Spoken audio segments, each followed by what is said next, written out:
go on to our next witness. Natasha Crawl is an associate professor at the University of Westminster.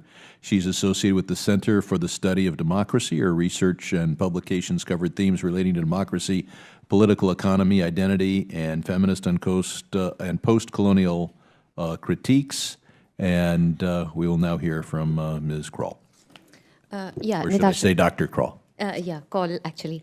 Thank you so much. Let me just start the timer because I have to fill this house in on, apologies, fill this house in on 1,000 years in 5 minutes. But let me begin by saying good afternoon to everyone here, Chair Showman and everyone else. I want to begin by saying that I'm mindful of the ironies of speaking here in non-communal terms, being someone who's a Kashmiri Pandit herself by birth, but also being someone who's from Kashmir, grew up in India, lives in England, and is speaking in the US today. So there are multiple colonial transitions there that are important. And I think that because my written statement is already with you, I will focus on some of those points. But let me just respond to a few things by starting out by saying that the parallels with Nazi Germany and with the Holocaust are actually very apt, because the RSS in India, and about whom concerns were raised in the morning as well, is a nationwide paramilitary that is the ideological parent of the current ruling party. And the RSS has avowedly an idea of turning India into a Hindu nation. It also has this idea of an undivided India where everything else in the region will become a part of a Hindu India. Please also remember that the New York Times in 1922 had profiled Hitler, saying that Mr. Hitler's anti-Semitism is neither as violent nor as genuine as it sounds. So things take time to unfold, and the proto-fascist trajectory that sadly the secular democracy of India is on is very worrying for us all. Let me also say that Shujat Bukhari, I have been to Kashmir every year, 2015, 16, 17, 18, 19, including this year during the elections when the whole place was deserted. And Shujat Bukhari, on that visit at the end of 2016, was the person who had launched my novel. I also write fiction in Kashmir. There is a video of that on YouTube. And he had spoken about the value and worth of what I'm saying. So I do not represent here Indian interests or Pakistani interests. And in fact, that is precisely the problem, that the people who speak about Kashmiri self-interest and the rights of Kashmiris themselves are the ones who are most vulnerable from any and every side. The communal politics serves no one. It does not serve the Indians. And Kashmir, if Kashmir were a communal issue, then Muslims in India would feel the same as Kashmiri Muslims, and they do not. So it is not a communal issue. It is, albeit, an issue that has been communalized. I also want to say that every other day for Kashmiris is a commemoration of a massacre. And when Indians, and this is really not personally against Indians or Pakistanis, but when Indians expect an acknowledgement of a massacre like the Jallianwala Bagh massacre, where under General Dyer, fire was opened on unarmed protesters. What about all of the Kashmiri protesters? What we are asking here is really very, very simple. We're asking for human rights, for substantive democracy, and for the question of freedom, that people who have been fired upon for just gathering non-violently over the years in numerous massacres that I have listed in my statement, there should be an acknowledgement from the state to say, we are sorry.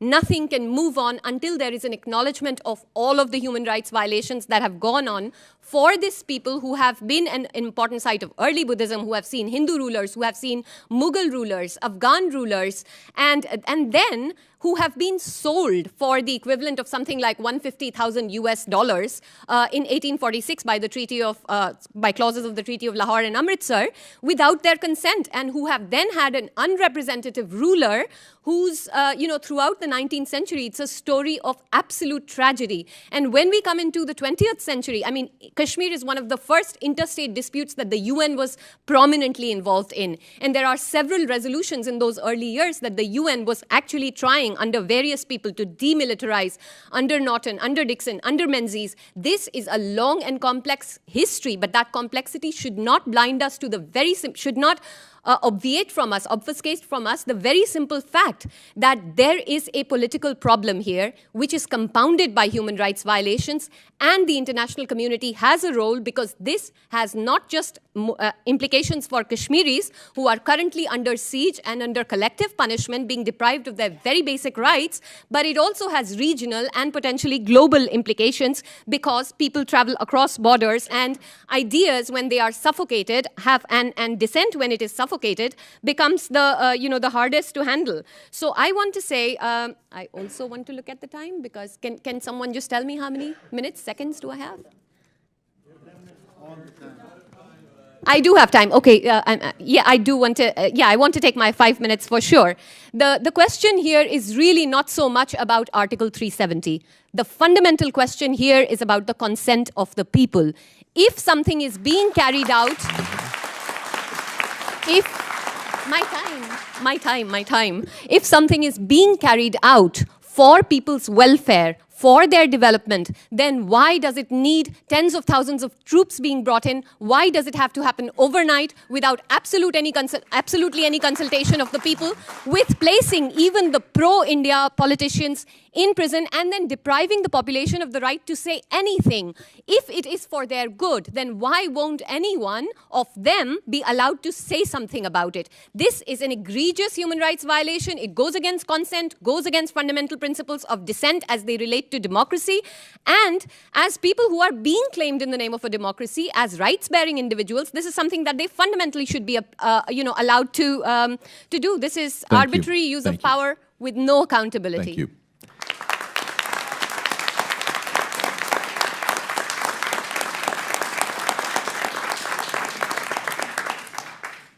No, I appreciate it, and I believe you have something to contribute. Yes, I'm actually dying to say something.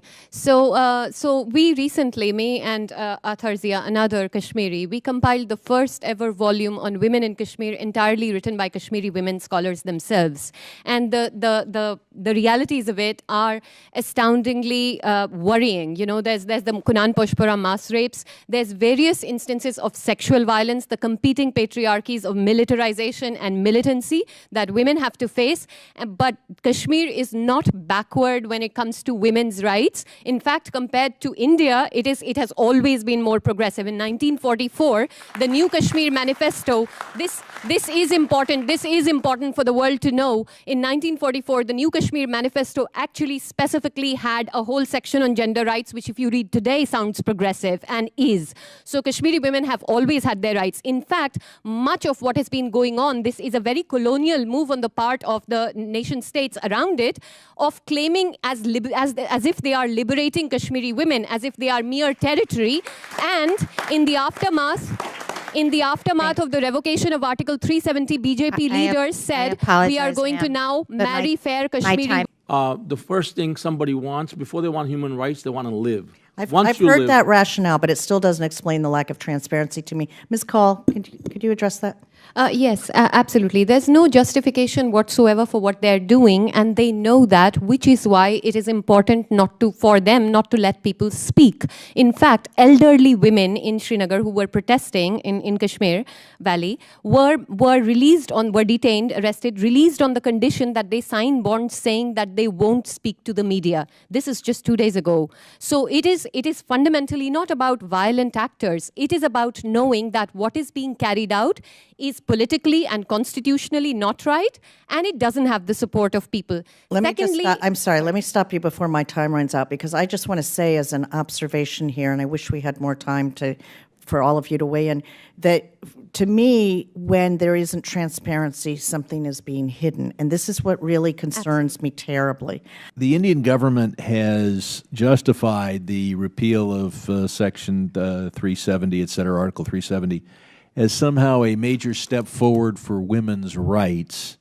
But they've then told me that this then relates to what if a Muslim Kashmiri woman married a non-Muslim man. I don't know how. And then property rights. Ms. Kaul, is Article 3, is the repeal of that somehow a step forward for women's rights? It's absolutely not, although it is claimed that it is somehow going to enhance LGBTQ rights and women's rights, as if those people whose rights it would enhance are not Kashmiris as well. Moreover, on both of these cases, in the case of the LGBTQ rights as well as in women's rights, there are already prior judgments of the courts. I've got this here, that the Jammu and Kashmir High Court in October 2002, in a case on State and Others versus Dr. Sushila Sahni, struck down the proviso of the fact that the state subject with permanent residency law, according to which women marrying outsiders would lose their permanent status. So this was already removed in 2002, and it is a red herring to say that this is somehow going to help women's rights. Like with all of the other things, these are just instruments used to justify that, that emancipation and liberation narrative. Yeah. And Dr. Kaul, you have the distinction of being both a scholar of democracy and feminism, as well as being the first Kashmiri woman ever to have a novel published in English. Would you weigh in on this particular issue of feminism and women's rights? Yes, I want to speak as a politics and IR person with that hat on. So I just want to say that you're absolutely right. This, when we express concern about enforced disappearances in other parts of the world, that is precisely why we should care. Parveena Ahangar, who's the chairperson of the Association of Parents of Disappeared People, whose son was a victim of that, and she's been leading that struggle for 20 plus years. On International Day of Disappeared this year, they were not even allowed to gather and mourn, something that they've done on the 10th of every month and at the end of August. So this is an elderly woman, who has led this campaign, who's been nominated for the Nobel Prize. People, activists, peaceful people even, are not allowed that space. So everyone is being pushed towards this, this kind of, and as Angana pointed out, I do want to say that the Hindutva ideology, the political use of Hinduism, religion is neither a necessary nor a sufficient condition for violence. No religion is. So this is not about Hinduism, it's about the political use of Hinduism that is being made to convert India into a Hindu nation, where after the revocation of Article 370, BJP leaders have said, we want to go to Kashmir and marry fair women now. And that's literally, that's the level at which this whole thing is, that it's this exotic other.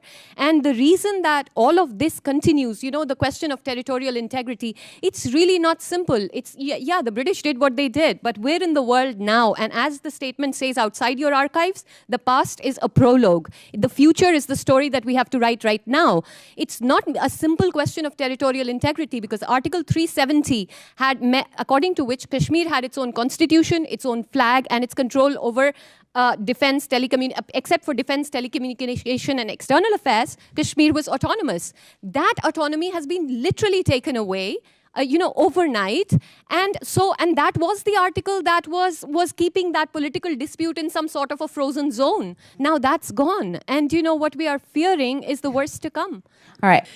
On Tuesday of last week, over a dozen women were arrested for holding a sit-in in Srinagar against the ending of the state's special status, and media reports indicate that they were released on Thursday after posting personal bonds. The police chief in Srinagar reportedly responded that no further protests can take place, and so I direct this to Dr. Kaul. What are the implications of this crackdown on protests in Srinagar, and do you expect that peaceful protests will continue?